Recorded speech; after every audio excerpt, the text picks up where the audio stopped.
Jake Morrison had spent 3 exhausting months working out of state. The moment he finally turned onto the winding mountain road leading to his cabin, he felt a sense of relief. The snow-covered peaks and towering pine trees looked exactly as he remembered them. But as he approached the property, something immediately caught his attention. Thin gray smoke was rising from the chimney. Jake slowed his truck and stared in disbelief. Nobody should have been there. His concern grew when he noticed fresh tire tracks cutting through the snow-covered driveway. Those tracks weren't old. They had been made recently. Jake parked his truck and stepped out, studying every detail carefully. The cabin looked occupied. The lights were on inside, and someone had even shoveled part of the front walkway. As Jake moved closer, he spotted a luxury black SUV parked beside the cabin. His stomach tightened. He had never seen the vehicle before. Whoever was inside had no right to be there. The property belonged solely to him. Determined to find answers, Jake quietly approached one of the side windows. Warm light spilled through the glass. He carefully peeked inside and immediately froze. A man was sitting comfortably in Jake's favorite chair near the fireplace. A coffee mug rested in his hand as if he owned the place. The sight made Jake's blood boil. The stranger appeared completely relaxed. He wasn't acting like someone who had accidentally wandered onto private property. He looked perfectly at home. Then Jake recognized him.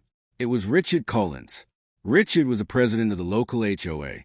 For years, he had issued fines, enforced regulations, and constantly lectured property owners about respecting community standards. Yet somehow, he was now living inside Jake's mountain cabin.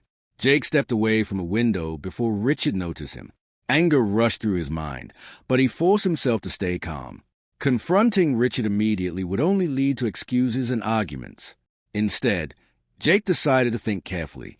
As he stood among the trees, he remembered something important. The cabin sat deep inside a mountain valley. There was only one road leading in and out of the property. Anyone leaving would have to use that road. A plan quickly formed in his mind. Jake climbed back into his pickup truck and drove toward the valley entrance. The road narrowed between 2 rocky hillsides, creating a natural bottleneck. After finding the perfect spot, he parked his heavy truck directly across the road. The truck completely blocked the exit. No vehicle could pass without moving it first. Satisfied, Jake returned to a hidden location near the cabin and waited patiently. Hours passed. Snow drifted gently through the air while the sun slowly sank behind the mountains. Eventually, the cabin door opened. Richard stepped outside carrying several bags. He appeared relaxed and completely unaware that anything was wrong. He loaded the bags into his SUV and climbed behind the wheel. Moments later, the vehicle began traveling down the mountain road. Several minutes passed. Then it stopped. Richard had discovered the blocked exit. Jake watched from a distance as Richard climbed out of the SUV and stared at the pickup truck blocking the road. The confidence that normally filled his face disappeared instantly. Confusion quickly turned into frustration. That was when Jake started his truck and slowly drove toward him. As the pickup approached, Richard immediately recognized the owner of the cabin. The realization hit him all at once. His expression changed from irritation to concern. The 2 men stepped out and faced each other in the middle of the snowy road. Richard attempted to speak first. "Jake, I can explain." But Jake wasn't interested in explanations. Instead, he asked a simple question. "Who gave you permission to stay in my cabin?"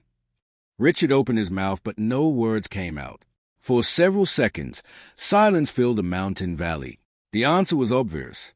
Nobody had given him permission. Jake folded his arms and waited. Richard looked away. For years, he had demanded that homeowners follow every rule and respect every regulation. Yet he had ignored the most basic principle of all, respecting someone else's property. Jake calmly informed him that the situation would be properly documented and reported through the appropriate legal channels. Richard's confidence continued to fade as the seriousness of the situation became clear. As the sun began setting behind the mountains, Jake stood beside his cabin and looked across the peaceful valley. The property was finally back under his control. For the first time, Richard Collins found himself facing consequences instead of creating them. And it was a lesson he would never forget. If you enjoyed this story, don't forget to like and subscribe for more HOA drama stories. Also, let us know in the comments, where are you watching from today?